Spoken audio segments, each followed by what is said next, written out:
To access the air filter, first open the hood. Use the hood prop rod to support the hood. The air filter is located here. Disengage the fasteners. Once the tabs are free, lift the housing. Remove the old filter from the housing. Before installing the filter, take note of where the cover tabs need to be inserted. Insert your new filter into the housing.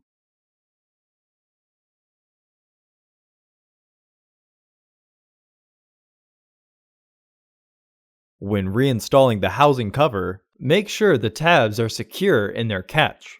Re-engage the fasteners.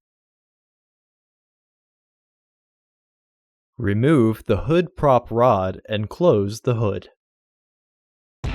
Order your parts today at filterheads.com.